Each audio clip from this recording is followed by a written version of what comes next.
Matahari sudah hampir tenggelam waktu ia sampai di kebun buah Danghyang Loh Kawe. Dihindarinya maha gurunya dan berjalan menepis mencari tempat air adalah tidak patut ditemukan dalam keadaan begini kotor. Setelah membersihkan diri, ia berganti pakaian dan masuk ke pemondokan teman-temannya seperguruan. 7 orang itu sedang sibuk menghadapi rontal menghafal Parama Sastra Sansakerta. Ketahuan dari dengung ucapan mereka yang perlahan. "Tiada bapak menanyakan aku?" ia bertanya. Semua mengangkat kepala. Danghyang Loh Kawe tidak menanyakan. Mereka menyingkirkan rontalnya dan dengan pandang bertanya menatapnya. "Dari mana saja kau? Mukamu sudah hitam biru begitu. Sudah lama kau tak belajar. Kau bisa diusir." Seseorang memperingatkan. "Biarpun ingatanmu mendapatkan pancaran dari Hyang Ganesha. Arok tak pernah belajar Parama Sastra Sansakerta. Untuknya setiap mata pelajaran terlalu mudah untuk disimpannya dalam ingatannya. Dan malam itu bukan Parama Sastra yang keluar.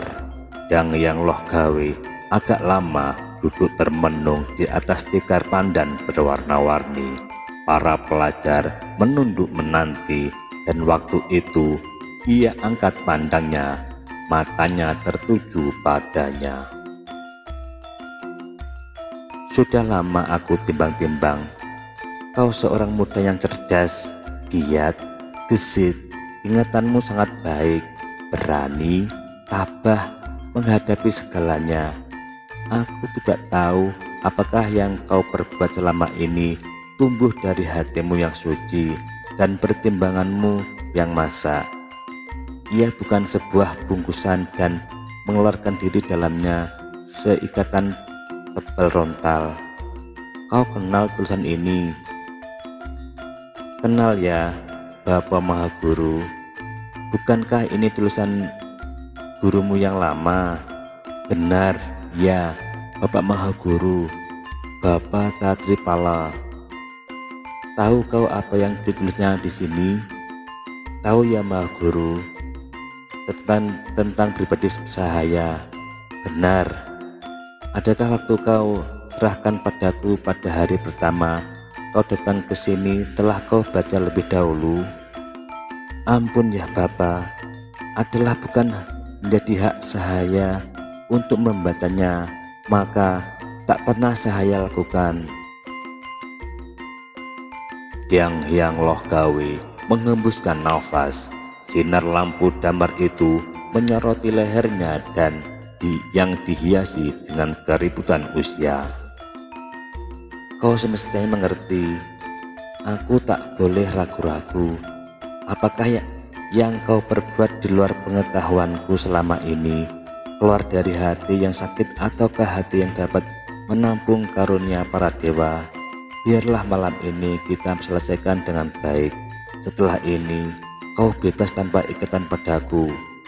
Kalau benar tulisan Tatripala ini, kau seorang pemuda yang bisa merusakkan kehidupan dan aturan, itu pun terserah padamu.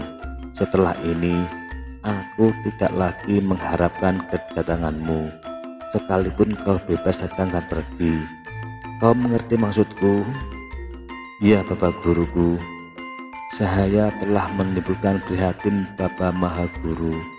Loh Kawe sesuatu yang semestinya tidak terjadi dan tidak perlu terjadi." "Baik, tentu kau belum pernah melihat laut?" "Belum ya Bapak." "Apakah yang lain-lain belum pernah ke Gresik?" Ternyata seorang pun belum pernah meninggalkan Tumapel. "Baik, mari aku ceritai. Ada sebuah daerah luas di selatan Gresik, seluas pandang ditebarkan, hanya sawah, dan sawah-sawah hanya untuk musim kering seperti sekarang ini. Dan kau dengarkan saja, Loh Gawe memperingatkan padanya. Coba seorang di antara kalian sekarang terangkan duduk perkaranya. Ia menuding dengan lidi inau. Ia Bapak Mahaguru. Yang tertuding memulai. Pada mulanya, sawah-sawah itu adalah rawa genangan kali Brantas. Pada setiap penghujan, Sri Baginda Erlangga telah ditahkan untuk membuka sebuah porong sampai ke laut. Tanah galian itu kemudian dibikin menjadi tanggul pada kiri dan kanan. Kemudian porong itu dipergunakan untuk mengurangi beban muara Brantas, menjadi jalanan kapal perang bila pulang mudik. Seorang pelajar yang mendapat tudingan giliran meneruskan. Panjang porong itu melebihi garis tengah negeri Jenggala. Diselesaikan selama 3 kali 30 hari. Dilaksanakan pada tahun Saka 1000. Yang Loh Gawe mendeham. Ia memindahkan perhatian kepadanya tanpa bicara, dan ia memulai.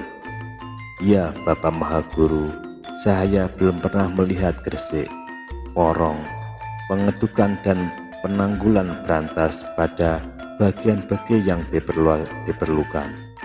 Semua untuk kesejahteraan kaula dan negeri, mengurangi penyakit dan bencana tahunan, meningkatkan perdagangan dan pertahanan negeri. Yang Loh Gawe untuk kedua kali mendeham. Katakan apa yang kau ketahui, bukan padamu, tentangnya, ayo. Ya Bapak, apalah artinya pengetahuan tanpa pendapat? Baik, aku harus percaya kau telah mengetahui semua itu, dan kemudian berpendapat. Aku harus percaya, bukan sebaliknya yang terjadi. Berpendapat tanpa berpengetahuan hukuman mati bagi seorang calon Brahmana, dan dia tak akan mungkin jadi Brahmana yang bisa dipercaya. Cahaya Bapak, baik, aku anggap kau banyak tahu, lebih banyak daripada yang kau peroleh daripadaku. Kau telah dapat membaca sendiri frontal tanpa bantuanku lagi. Ingin aku mengetahui sampai di mana dan seberapa pengetahuanmu. Ia terdiam, menutup matanya seperti hendak memulai samadhi. Ia membuka mata dan mengangguk tenang. Baik, apa pendapatmu tentang Sri Baginda Kertajaya? Bukankah ada larangan membicarakan nama Sri Baginda? Hanya sampai di situ pengetahuanmu? Bahwa kita semua murid dan Mahaguru bisa dituduh membuat persekutuan gelap dan jahat. Apakah gunanya pendapat kalau hanya untuk diketahui sendiri? Tolak Loh Gawe. Di dekat Tunggul Ametung, anjing pun takut menggonggong. Barang siapa takut pada pendapatnya sendiri. Loh Gawe menuding pada pelajar lain. Ya Bapak, dia tak perlu belajar untuk tahu dan untuk punya pendapat. Betul ya Bapak, tidak percuma yang Ganesha menghias tangannya satu dengan Parasu dan tangan lain dengan Aksamala, ketajaman dan irama hidung. Tanpa keberanian hidup adalah tanpa irama. Hidup tanpa irama adalah samadhi tanpa pusat. Ampuni saya Bapak. Ya, sekarang katakan pendapatmu. Pendapat saya dengan tegas sekarang ini ialah Bapak Mahaguru yang Loh Gawe tidak suka pada Sri Baginda Kertajaya, apalagi pada akunya di Tumapel, Tunggul Ametung. Bapak percaya pada kami, maka juga percaya persekutuan gelap dan jahat tiada bakal dituduhkan pada kami semua ini. Bapak Mahaguru yang Loh Gawe menimbang kami semua sebagai telah dewasa untuk bergabung dalam persekutuan para Brahmana, menundukkan kembali Yang Mahadewa Siwa pada Cakrawartinya. Ampuni Sahaya ya Bapa Mahaguru. Loh Gawe membelalak. Lidi Enau di tengahnya jatuh. Ia pura-pura tidak tahu dan meneruskan. Bapa Mahaguru yang Loh Gawe telah bersekutu dengan kami semua yang mendengarkan Sahaya, suka atau tidak bersekutu melawan Aku Tumapel, Tunggul Metung, dan Sri Baginda Kertajaya. Tak pernah aku katakan atau nyatakan itu. Loh Gawe membantah, dagunya terangkat menantang. Tidak percuma Bapa Mahaguru pernah ajarkan pada kami tentang sikap tak suka kaum Brahmana terhadap Wangsa Isana, keturunan Sri Baginda Erlangga. Dengarkan kata-katanya, hai kalian. Loh Gawe berpaling pada para muridnya lainnya. Tidak lain dari aku sendiri yang selalu memuji-muji Sri Baginda Erlangga sebagai raja pembangun terbesar. Kali-kali ditanggul dan dikeduk untuk lalu lintas dan untuk keselamatan pertanian dan kaula. Pelabuhan-pelabuhan terutama Gresik dan Tuban, rumah-rumah suci, bendungan dan jalanan negeri di mana-mana. Karunia prasasti dan dharma para pembangun juga di mana-mana. Tak ada yang bisa bantah Sri Erlangga, seorang pembangun besar, satu yang pada waktunya akan Bapa Mahaguru katakan. Hanya satu yang tidak pernah dibangunkannya, kedudukan kaum Brahmana, dan yang belum lagi Bapak katakan, Sri Baginda Erlangga melecehkan ajaran, menjungkir balikkan para dewa Hindu yang kita semua puja, hormati dan takuti. Kita semua harapkan karunia-Nya dan takuti murkanya. Diagungkannya Hyang Wisnu sebagai dewa tertinggi, dewa kaum petani itu, dewa pemelihara itu, dan karena Hyang Wisnu saja menitis pada manusia terbaik di seluruh negeri, manusia terbijaksana di jagat pramudita, dan dengan demikian ini semua dapat menyatakan diri titisan Hyang Wisnu.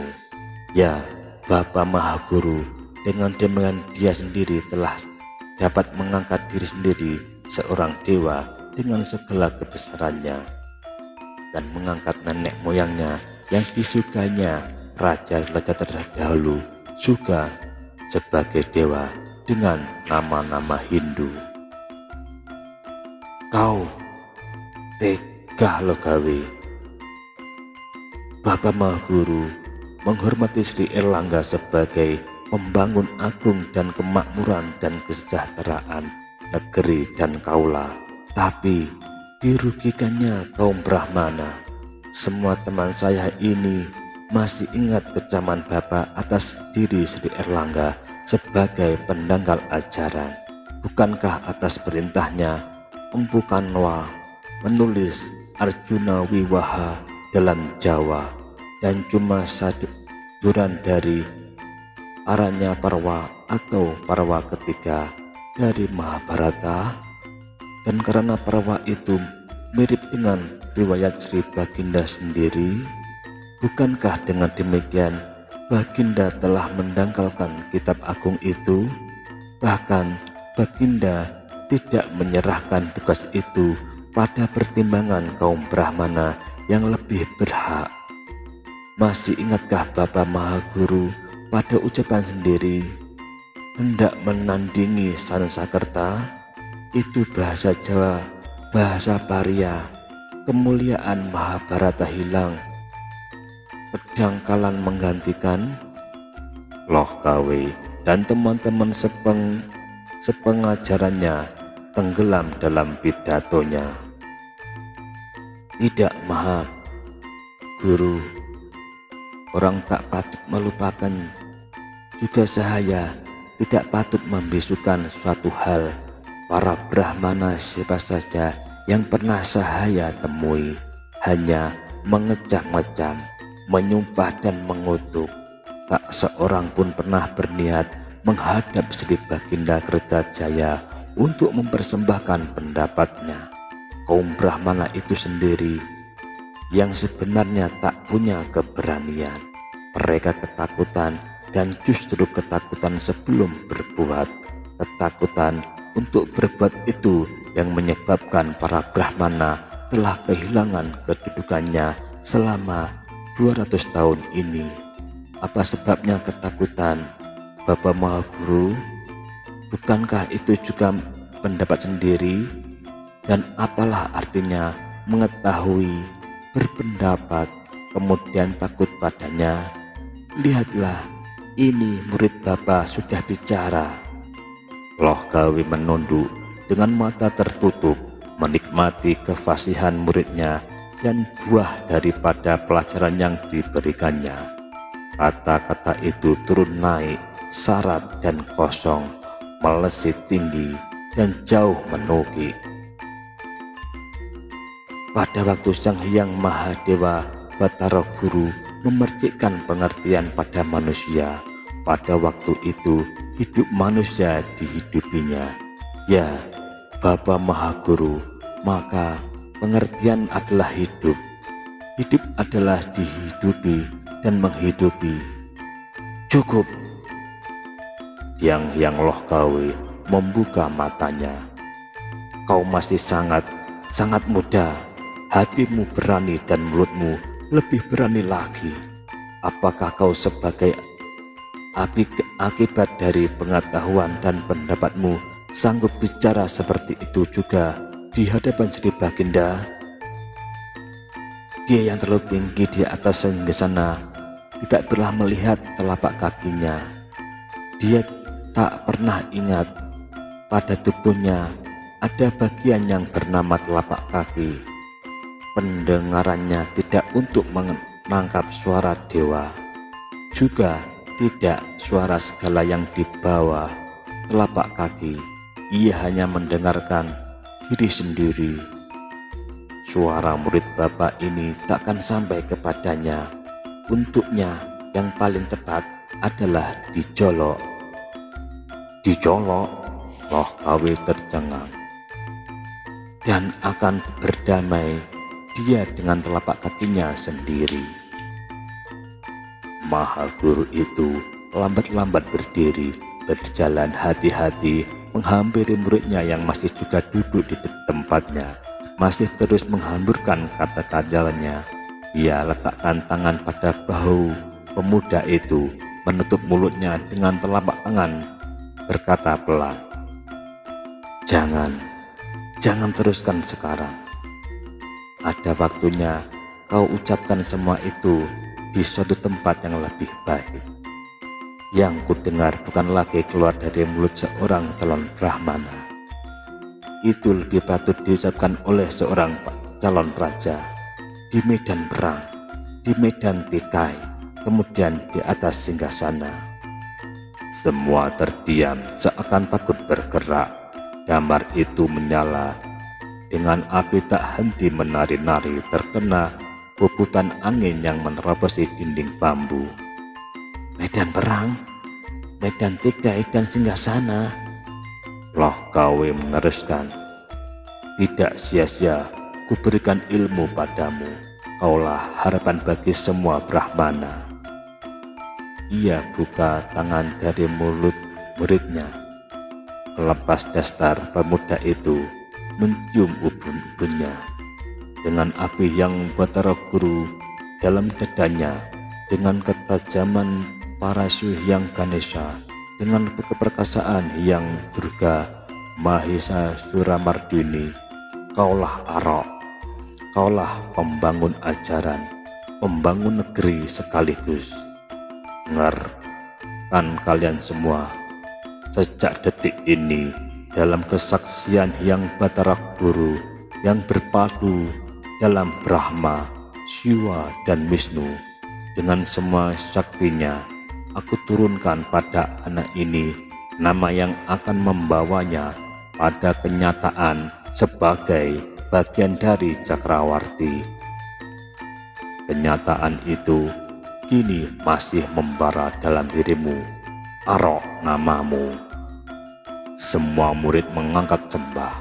Malam itu acara ditutup dengan samadhi. Yang Loh Gawe meninggalkan tempat belajar, memasuki malam. Semua murid kini mengebung Arok. Sejenak ia masih belum bisa bicara, kemudian keluar bisikannya. Salah seorang di antara kalian berangkat besok pagi-pagi benar ke Kapundungan. Dalam beberapa hari ini Bapak Mahaguru akan masih memerlukan aku. Tak dapat aku pergi meninggalkannya. Sampaikan pada mereka untuk tetap bekerja selama aku tidak ada, dan hati-hati. Nah, tidurlah. Ia tinggal seorang diri. Diambilnya bungkusan rontal hadiah dari Loh Gawe. Dibukakannya bungkus dari kain hitam itu. Tetap ia belum punya selera untuk membacanya. Ia masih juga tak dapat merumuskan perasaan apa sedang menggelombang dalam dadanya. Nama yang diberikan padanya adalah tanda lulus setinggi-tingginya untuk mendapat pengakuan dari Dewan untuk menjadi seorang Brahmana. Ia tinggal meminta pada Loh Gawe untuk dihadapkan. Apa kemudian setelah jadi Brahmana? Ia terlalu muda untuk itu. Apa yang bisa dicapai seorang Brahmana? Apa seperti yang lain-lain hanya mengecam-ngecam Erlangga sampai Kertajaya dan tidak bisa berbuat apa-apa?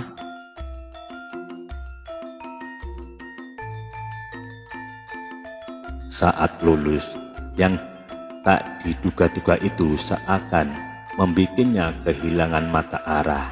Ia angkat rontal itu, tetapi matanya menolak membacanya, dan masih terdengar bisikan perlahan bulunya. Sejak ini kau boleh pergi dan datang, boleh meninggalkan aku untuk sementara atau selama-lamanya. Hanya pintaku, tinggallah kau dalam beberapa hari ini bersama denganku. Boleh jadi ia masih hendak mendengarkan pendapatku tentang rontal ini, dan dengan demikian ia mulai membaca. Tulisan setumpuk itu adalah catatan Tantripala, gurunya yang pertama, tentang dirinya.